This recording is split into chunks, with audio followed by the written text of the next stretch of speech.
Hello नमस्कार दोस्तों, कैसे हैं आप सब। उम्मीद है आप सब एकदम मस्त बढ़िया ठीक होंगे। और आज आपके सामने दिखाई दे रहा है रेलवे एएलपी 2024। जी हाँ दोस्तों, लोको पायलट में वैकेंसी आ चुकी है। और अब ये आपकी एएलपी का मतलब होता है असिस्टेंट लोको पायलट, यानी आपके रेलवे में लोको पायलट में वैकेंसी आई हुई है। कितनी? 5696।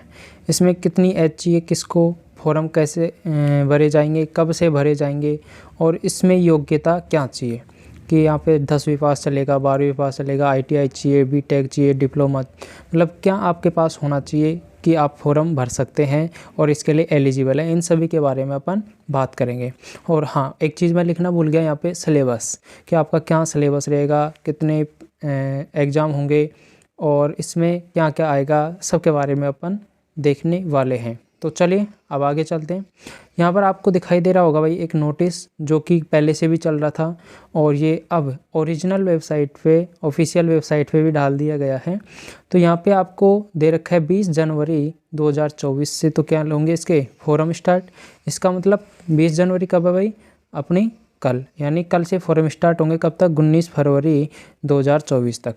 यानी आपके पास लगभग एक महीना रहेगा फॉर्म भरने का, तब तक आप फॉर्म फिलअप कर सकते हैं। और ज़्यादा लेट ना होइएगा। अब जैसे फॉर्म भरना शुरू होंगे तो आप 23 जनवरी 31 जनवरी तक आपके फॉर्म भर लें तो बढ़िया रहेंगे, फिर बाद में थोड़ी प्रॉब्लम आ सकती है। देखो यहाँ पे दे रखा है पोस्ट असिस्टेंट लोको पायलट, ठीक है। एक सेकेंड रुकेंगे दोस्तों। यहाँ पे दे रखा है असिस्टेंट लोको पायलट, लेवल 2 की वैकेंसी है। इसमें आपका पे लेवल रहेगा 19,900 रुपये, लेकिन लगभग इसका आपका सैलरी रहेगा वो 35,000 के आसपास यहाँ से सैलरी बनता है। इससे प्लस ही बन जाता है ज़्यादातर। और इसके बारे में आपका एज है वो 1 जुलाई 2024, यानी 1 जुलाई 2024 तक अगर आप 18 साल के हैं तो फॉर्म भर सकते हैं।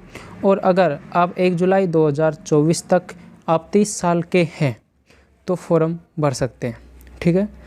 अब यहाँ पे आपके पास ये जो 18 से 30 साल किसका रहेगा? जनरल और ईडब्ल्यूएस। जनरल और ईडब्ल्यूएस का रहेगा 18 से 30 साल। और बात करें ओबीसी की, किसकी? ओबीसी में यहाँ पर अपने पास 3 साल की छूट मिल जाती है, प्लस 3 साल हो जाएगा ओबीसी को। और बात करें एससी और एसटी की बात करें तो यहाँ पर कितनी साल की छूट मिल जाएगी मेरे भाई? 5 साल की। कितनी साल की मिलेगी एससी एसटी को? 5। यानी अपने पास एससी और एसटी का 35 साल का कोई भी व्यक्ति होगा वो इसमें फॉर्म भर सकता है। अब देखते हैं इसमें सबसे पहले वैकेंसी देख लेते हैं, फिर इसका एलिजिबिलिटी क्राइटेरिया भी देखेंगे कि यहाँ पे क्या क्या होगा आपके पास, तो ही इसमें फॉर्म भर सकते हैं। सबसे पहले वैकेंसी, ये जोन वाइज वैकेंसी डाल दी गई है कि किस जोन से कितनी वैकेंसी है। यहाँ पर ये आप देख लेंगे, इसका वीडियो को रोक के स्क्रीनशॉट ले लेंगे कि आपको कौन से जोन से भरना है। और ये कुछ वैकेंसीज़ है और आगे मैं दिखाने वाला हूँ। और ये यहाँ पर ये टोटल वैकेंसीज़ कितनी दे रखी है भाई? 5696 नीचे दे रखी है भाई, यहाँ पर आप देख लेंगे। और इसमें आप इसका स्क्रीनशॉट लेके देख लेंगे कि आपको कौन से जोन से फॉर्म फिलअप करना है। और ये फॉर्म कब से स्टार्ट हो रहे हैं? कल से स्टार्ट हो रहे हैं, जैसा अपन देख चुके। तो ठीक है, अब आगे चलते हैं इसके। अब अपन बात करेंगे भाई इसमें अपन को क्या चाहिए। एजुकेशन क्वालिफ़िकेशन, इसमें आपके पास 10th पास होना ज़रूरी है, ये तो कंपलसरी है। उसके बाद में आपके पास या तो आईटीआई या फिर कोई डिप्लोमा, पॉलिटेक्निक या फिर बीटेक, इनमें से कोई ना कोई एक और आपके पास होना ज़रूरी है। 10th के अलावा आईटीआई, डिप्लोमा, पॉलिटेक्निक या फिर बीटेक चाहिए। आपके पास बीए, एमएससी, एमकॉम वगैरह कुछ भी कर रखा हो, ये नॉट सिविल एंड सीएस, इसमें मतलब ये आपका एमए, एमएससी वगैरह किसी को भी ज़रूरत नहीं है। यहाँ पे ज़रूरत पड़ेगी आईटीआई, डिप्लोमा, पॉलिटेक्निक और बीटेक, ठीक है। ये हो गया आपका एजुकेशन क्वालिफिकेशन। उसके आगे अपन चलते हैं तो ये आपका रिलेवेंट ट्रेड एएलपी, जैसे आपके एएलपी में कौन कौन सी ट्रेड से आप फॉर्म भर सकते हैं। ये आईटीआई के ट्रेड हो गए, आईटीआई के इलेक्ट्रीशियन, और ये आपके इलेक्ट्रीशियन, मैकेनिस्ट, फिटर और कौन है वायरमैन वगैरह, ये जितनी भी पोस्ट लिख रखी है इनसे आप फॉर्म फिलअप कर सकते हैं। बात करें पॉलिटेक्निक की, तो पॉलिटेक्निक के भी ये जो ट्रेड दे रखे हैं ये अगर आपके पास हैं तो आप फॉर्म फिलअप कर सकते हैं। फिर आ गया बीटेक, इसमें आपके पास ये हैं तो आप ये जो ट्रेड्स दे रखे हैं ये हैं आपके पास, तो फिर हम फॉर्म फिलअप कर सकते हैं। जी हाँ दोस्तों, अब हम यहाँ पे बात कर लेते हैं। चलो अब अगर आप हमारे यूट्यूब चैनल से जुड़ना चाहते हैं जिसका नाम है लाइव स्टडी क्लास पॉइंट, इसी पे आपका ये वीडियो जो देख रहे हैं वही चैनल है, इसको आप लाइक करें, शेयर करें और एक बार सब्सक्राइब ज़रूर कर लें, ताकि आपके पास कोई भी वीडियो आएगा तो उसका नोटिफिकेशन आपको मिल जाएगा। और इसी प्रकार के काफ़ी वीडियोज़ हमारे यूट्यूब चैनल पे आते भी रहते हैं। और इससे रिलेटेड कोई भी क्यूरीज, कोई भी समस्या, कोई भी बात पूछनी हो तो ये व्हाट्सअप नंबर है आपके, इस पर आप कॉल करके या फिर मैसेज करके पूछ सकते हैं। ठीक है, कोशिश करिएगा मैसेज करने की। और अगर आपको यहाँ से किसी भी एग्ज़ाम के, जैसे आप अब ये रेलवे का ALP का है, यानी रेलवे की आपको प्रीवियस ईयर क्वेश्चन चाहिए तो ये टेलीग्राम चैनल है only SSC aspirant by DC sir, यहाँ पे नीचे आप इसको सर्च कर लेंगे टेलीग्राम पे, तो ये आपको मैंने स्क्रीनशॉट लेके यहाँ पे रखा है, इस प्रकार का आपको टेलीग्राम मिलेगा, तो उसे आप ज्वाइन कर लेंगे। वहाँ पर आपको SSC के, रेलवे के जो भी एग्ज़ाम हो रही है लेटेस्ट 2018 के बाद जितनी भी एग्ज़ाम्स हुई है उन सभी के प्रीवियस ईयर क्वेश्चन यहाँ पे आपको मिल जाएंगे। प्रीवियस ईयर क्वेश्चन का मतलब जो आपके एग्ज़ाम हो चुके हैं उन सभी के पेपर, तो आप प्रैक्टिस करेंगे उसके लिए सबसे बेस्ट सोर्स रहता है प्रीवियस ईयर क्वेश्चन, तो आप यहाँ से ज्वाइन करके उसे ले सकते हैं। ठीक है, और अब आगे चलते हैं, अपन उसी के बारे में बात करते हैं। अब आ गया भाई साहब आपका CBT 1। इसमें क्या होंगे, CBT 1 होगा, CBT 2 होगा, उसके बाद में एक टेस्ट और होता है, उसके बारे में भी अपन बताएंगे। CBT 1 के बारे में बात कर लेते हैं। CBT 1 में कितने क्वेश्चन होंगे भाई, 75 क्वेश्चन होंगे, यानी 75 क्वेश्चन, और नंबर कितने होंगे 75, यानी एक क्वेश्चन एक नंबर का होगा। ठीक है भाई, अब यहाँ पर आपके पास टोटल टाइम कितने का रहेगा, 60 मिनट, यानी आपको 1 घंटे में 75 क्वेश्चन करने हैं। और इसमें नेगेटिव मार्किंग कितनी रहेगी मेरे भाई, 1/3। अगर आपने 3 क्वेश्चन गलत कर दिए तो आपका एक सही क्वेश्चन कट जाएगा। ठीक है, अब इसमें सबसे बड़ी बात क्या है कि आपको ये जो CBT 1 है, इस एग्ज़ाम को देने के बाद में आपको क्वालिफाई करना होगा किसमें, 15 गुना में। जैसे आपकी वैकेंसी आई है 5696, तो 5696 का 15 गुना कर लीजिए, और जिस जोन से आपने फॉर्म भरा उसका फॉर्म फिलअप किया उसका 15 गुना कर लीजिए।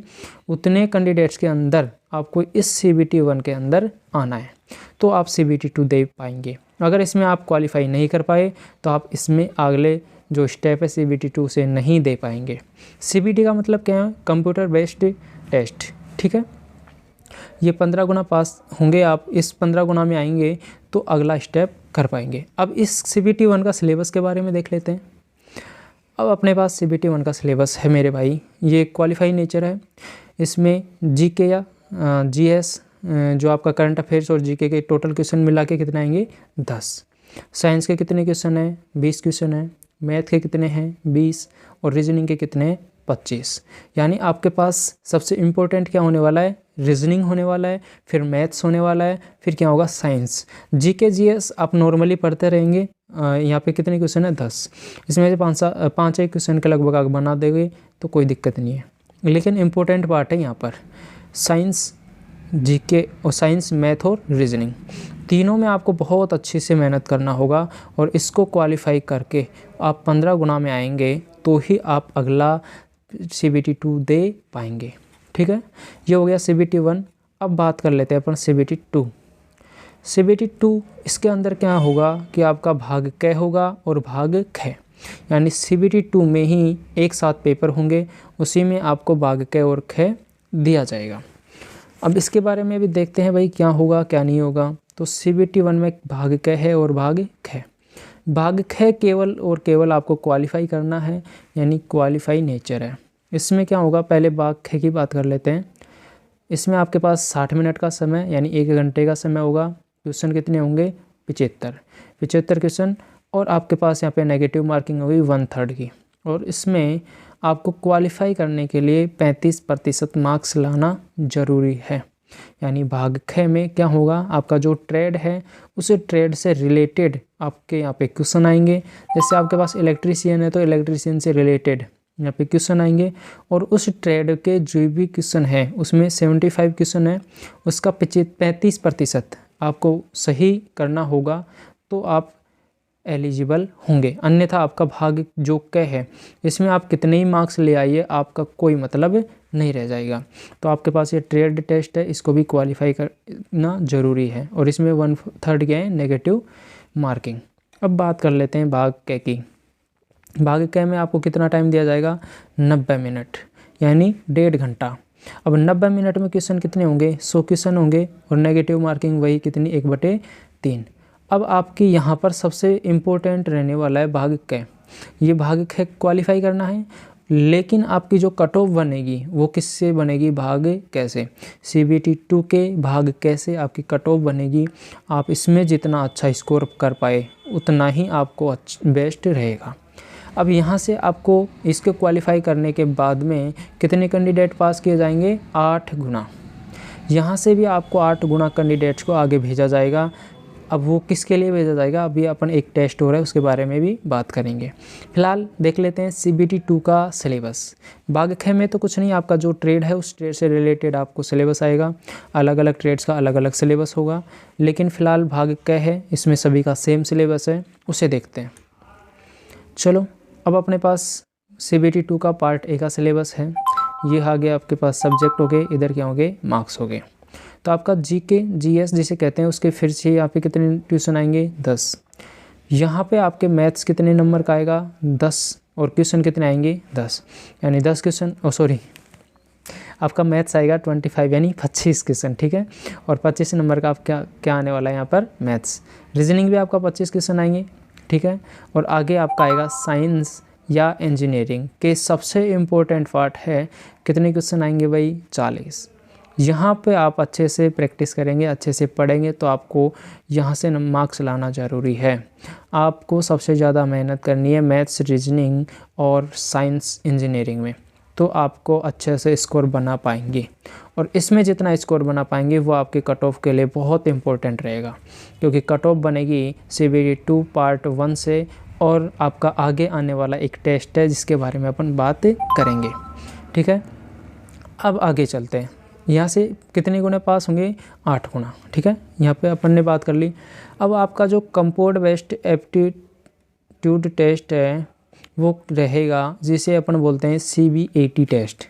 इस CBAT टेस्ट में आपके पास जितना अच्छा आप स्कोर कर पाओगे वो बेस्ट रहेगा, क्योंकि यहाँ पे आप देखो नीचे आपको दिखाई दे रहा होगा कि 70% वेटेज जो आपका कट ऑफ बनेगा उसमें 70% वेटेज किसका रहेगा, CBAT टेस्ट का। और पार्ट ए CBT 2, जैसे CBT 2 लगा था उसका पार्ट ए का कितना वेटेज रहेगा, 30%। इन दोनों को मिला के क्या बनेगा, आपका कट ऑफ बनेगा। तो ये आपका CBAT टेस्ट और CBT 2 का पार्ट ए दोनों आपके लिए सबसे ज़्यादा इम्पोर्टेंट रहेंगे। लेकिन फ़िलहाल आपके लिए सबसे पहले क्या करना होगा, CBT 1 क्वालिफाई।